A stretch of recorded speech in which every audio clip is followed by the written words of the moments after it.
कपड़े धोने वाली बहू। शादी के पहले से ही विभा को कपड़े धोने का बड़ा शौक था। कभी नल के नीचे तो कभी तालाब के पास। अरे मेरी नीली वाली लुंगी नहीं दिख रही है। विभा की अम्मा, कहाँ रखी है लुंगी? अरे वो तो विभा ने परसों ही धोकर रखी थी आपकी अलमारी में, देखो वहीं होगी। वो ना मैंने आज धो दी, मुझे लगा कि गंदी हो गई होगी। अरे कैसे गंदी हो गई थी? उसे तो मैंने पहना भी नहीं। हे भगवान, इस लड़की के कपड़े धोने की आदत से परेशान हो गया हूँ मैं। जितना तो घर में राशन नहीं आता, उससे कहीं ज्यादा डिटर्जेंट पाउडर का खर्चा है।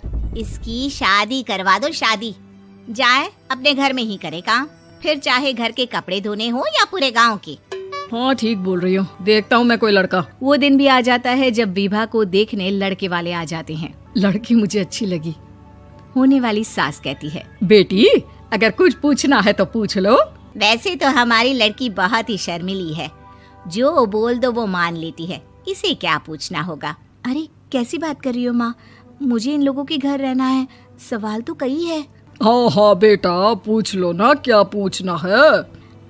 आप लोगों के घर कपड़े कौन धोता है? सास का मुंह बन जाता है।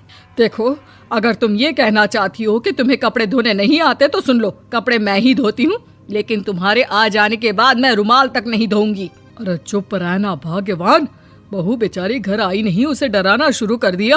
वो क्या है ना बिटिया, अभी तक तो ये कल्लू की माँ ही धोती थी, लेकिन अब तुम्हारे पापा तो दहेज में वॉशिंग मशीन देंगे ही। तभी विभा की माँ बोल पड़ती है, सवाल भी पूछा तो क्या। वैसे भाई साहब, मशीन की तो फिर भी कपड़े धोने की कैपेसिटी होती है। मतलब जो बिटिया दे रहे हैं ना विभा, इसे कपड़े धोने का बहुत शौक है। ये आप लोगों के क्या, आस पड़ोस गांव मोहल्ले सबके कपड़े धो दे और उफ तक ना करे। बाहर देखा नहीं आपने कितने कपड़े सूख रहे हैं? सब हमारी बिटिया ने ही तो धोए हैं। बस भी करो ना माँ, शर्म आ रही इतनी तारीफ सुनकर। और तो और एक दाग निकाल कर दिखाओ तो मान जाओ। हाँ अच्छा अच्छा, माफ करना बेटा, मैंने गलत समझा।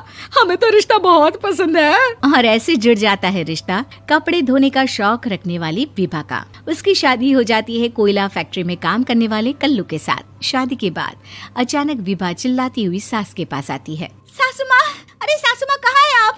ये तो धोखा है, धोखा दिया आप लोगों ने मुझे। इसे ससुर के चक्कर के बारे में पता चल गया।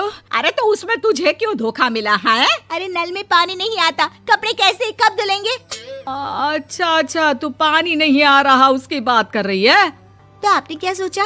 कुछ नहीं। अच्छा, तेरी माँ ने कहा था कि कपड़े धोने का शौक है तुझे, याद आया मुझे।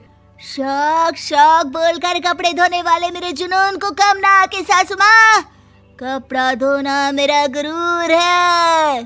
तभी पति भी वहाँ आ जाता है। अभी अभी मैंने इसे सनी देओल की फिल्म दिखाई है, उसी के डायलॉग मार रही है माँ। अच्छा सुन, साफ साफ बता रही हूँ, पानी सुबह 4 से 6 और शाम को 10 से 12 आता है, समझी? विभा टाइमिंग सुनकर हैरान हो जाती है। ये क्या भूतों का मोहल्ला है? सुबह 4 बजे उठकर कौन कपड़े धोता है? 4 बजे टंकी में पानी जाता है, फिर सारा दिन धोना ना, किसने मना किया? अरे कैसी बात कर रही हैं? 200 लीटर की टंकी में कितने कपड़े धो लूंगी मैं? सुबह ही उठ जाऊंगी मैं। अब क्या था, विभा सुबह 4 से लेकर रात के 12 बजे तक कपड़े ही धोती रहती। एक रोज सास पड़ोस से निकलकर कहीं जा रही होती है कि साथ वाली कहती है, हाँ कल्लू की माँ, जरा ये बताओ कि 2 साड़ी है, 2 ब्लाउज और एक पेटीकोट और एक नाड़े वाला लंबा कच्छा। हाँ तो? अरे तो क्या, कितना लोगी धुलाई ये बताओ। धोबन दिख रहे हैं हम क्या?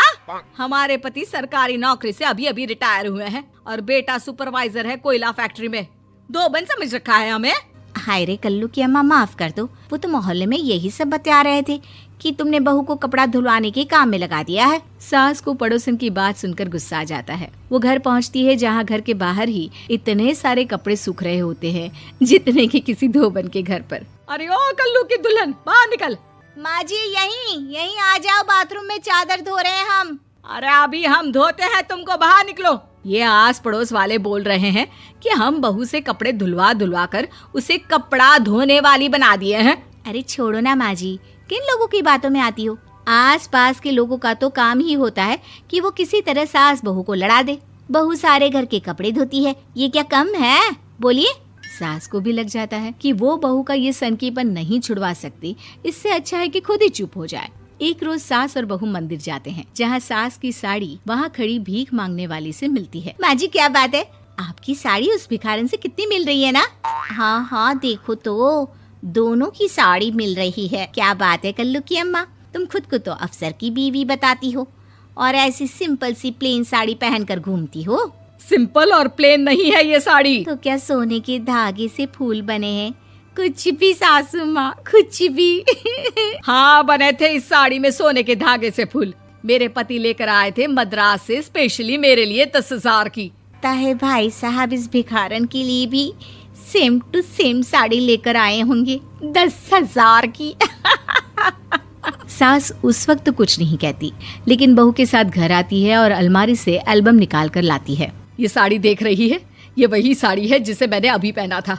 इस साड़ी में ये जो चमकदार फूल दिख रहे हैं ना, ये सोने के धागों से काढ़े गए हैं। लेकिन तू लोकल वॉशिंग मशीन ब्रश से घिस घिस कर सारे फूलों को निकाल कर साड़ी प्लेन कर दी।